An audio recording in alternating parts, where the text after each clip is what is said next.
I'm Allison, and this is my dog, and this is our tiny trailer, where we eat, sleep, and work, traveling the country, taking hikes, and, as you're about to learn, having real crap luck with vehicles.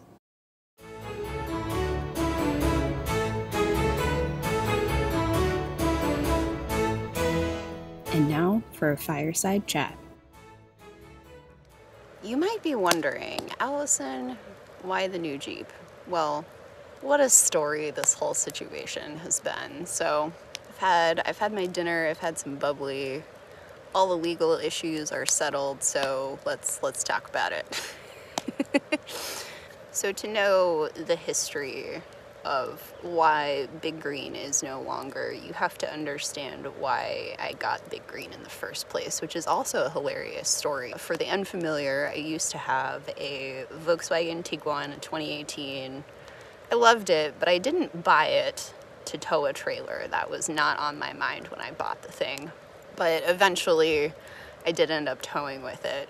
The reason I got it was actually because I had another Volkswagen, an actual wagon. It was a Jetta wagon. A friend sold it to me. Hi, Josh. Excuse me, the mosquitoes are bad. And I lost the key to it one day. And when you lose a key, you shouldn't have to buy a new car. But what happened was the Jetta was parked in a day lot when I lost the key. And I couldn't get another key for at least a day or two. And they were gonna tow me. So I have, roadside assistance. I can, tow the car home for free. So I had them tow it home. And they dropped it off the back of the tow truck into Aurora traffic in downtown Seattle. And so Big Red was no longer, and the tow company had to buy me a new car. So that's how I came to have Big Green, was from that event. I love telling people I had to buy a new car because I lost the key. That's how I ended up with Big Green. Well, she was in loyal service since 2018 when I bought her brand new, until I drove 25,000 miles last year and I got hit twice within 2 weeks of each other, 2 miles from home.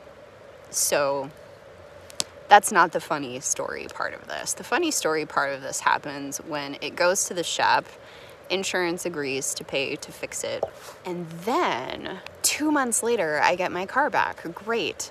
We're back on the road. I drive 1,000 miles to Wyoming, and I get a phone call from the insurance company 3 weeks after I've picked up Big Green to say, I'm so sorry, but we have to total your car. Well, I'm 1,000 miles from home and my car is definitely not totaled. What do I do?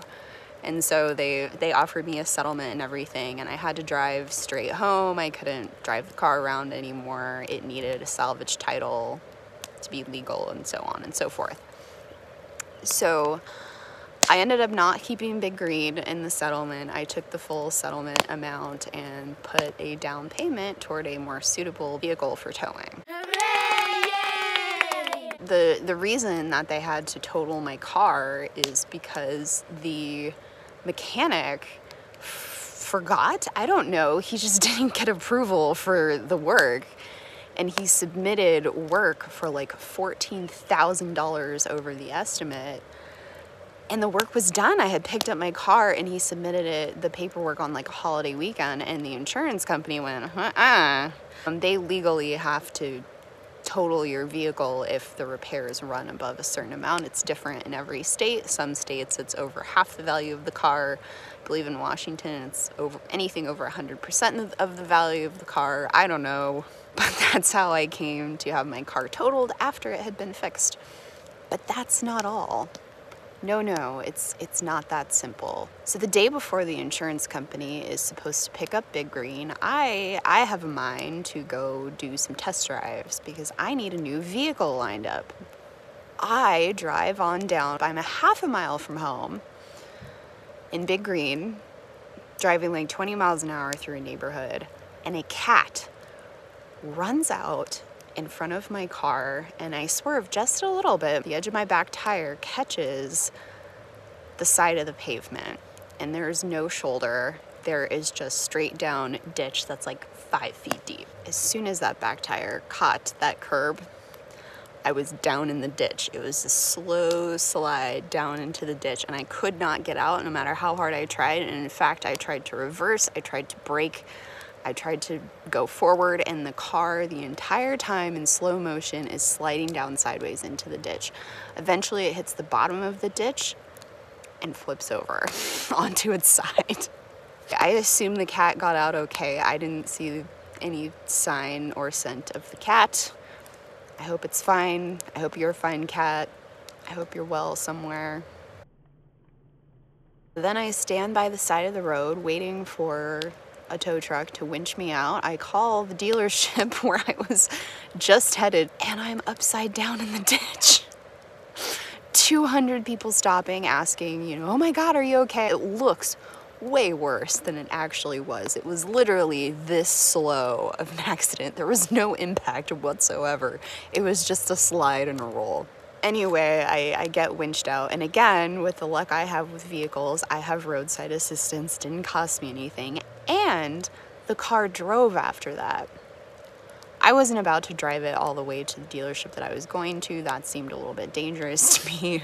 It was in a fragile state, so I turned around and I took it right home half a mile, and I called a friend and he took me to the dealership, and I drove away with this that evening. So what started out as a really terrible afternoon with me upside down in a ditch trying to fight my way out of my car, which I'm standing on the center console pushing the driver's side door up to climb out of the car. Meanwhile, people are stopping and freaking out. That's how the day started, and then this is how it ended with a new Jeep.